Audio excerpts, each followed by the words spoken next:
mga par, sa naging panayam nga po ng Vatican trainer ni Sir Robert Garcia, sinabi nito mga idol na ang dahilan kung bakit ibang level daw ang ating pambansang kamao Manny Pacquiao kumpara sa mga fighter na kasabayan nito maski sa ngayong generation. Hindi naman daw sa binabastos ni Robert mga idol ang ibang boxer, pero sa totoo lang daw mga idol, pachamba na lang daw ang gagawin mo sa bakbakan kung kalaban mo si Pacman, kagaya na lang daw sa ginawa ni Marquez. Nakachamba ito ng isang solid na kanan na siya daw ang nagpatulog kay Pacquiao. Sa totoo lang daw kasi mga idol, napakahirap daw mag-prepared kung kalaban mo si Pacman sa bakbakan, at malamang alam na ito ng lahat ng mga coach na nakalaban ni Pacman dati sa kanyang prime. Saan ka naman daw kasi mga idol kukuha ng sparring mate kagaya ni Pacman? Wala naman daw boxer na kaya mag-imitate sa estilo ni Pacquiao, yung parang trompo daw kung gumalaw sa ibabaw ng boxing ring. Marami ang gagaya sa galaw ni Pacman, pero ang diferensya dito mga idol ay ang bilis ng Pinoy. Kaya ito daw ang rason mga idol kung bakit marami sa mga bata ni Robert ang nadali ni Pacman. At ni isa mga idol, hindi man lang ito nanalo sa laban sa Pinoy legend. Ganito rin ang sinabi dati mga idol ni Joel Diaz na nagsisilbing trainer ni Bradley. Napakahirap daw talaga talunin si Pacman sa bakbakan.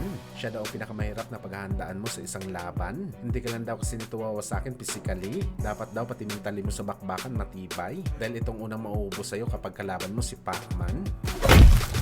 Samantala matapos nga po sinipa si Casimero ng WBO ranking sa 122 pounds, meron na nga po game plan si Cuadro Alas mga idol kung paano ito maibalik sa dati nitong ranking sa super bantamweight. Ayon kasi sa source natin mga idol, pinaplano daw ng team Casimero na magiging busy sa 2026, kung saan mga idol target daw nila lumaban ng 3 beses sa 2026 para sa ganun maging aktibo at maibalik daw si Alas sa rankings. Well, napakagandang plano talaga to mga idol ni Casimero. Kung gusto talaga nito bumalik sa top at top contender, kailangan talaga nito magdoble kayod sa bakbakan. Kung pa isa-isa lang kasi mga idol ang laban nito sa isang taon, mapag-iiwanan talaga si Casimero. Pakita ni Alas mga idol na kaya pa nito sumungkit ng kampyonato sa edad na 37 anyos. Aminin man kasi natin o hindi mga idol, imposible talaga mapalaban si Casimero sa title fight. Okay lang sana mga idol kung kilala na halimaw ang kalaban ni Casimero, kaso mga average fighter lang din mga idol.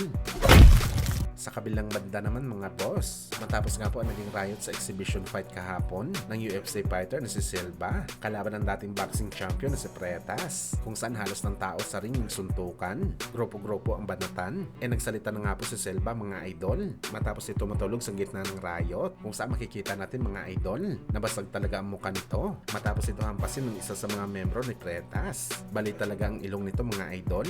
Ayon kay Silva mga idol, patuloy pa rin daw ang pagsuri sa kanya ng mga doktor para masiguro na wala ito hemorrhage sa loob. Nangingi din ito ng paumanhin sa nangyari na riot. Aminado naman ito mga idol na may kasalanan ito sa insidente matapos nito buntulin ng ulo nitong kalbo ang kalaban.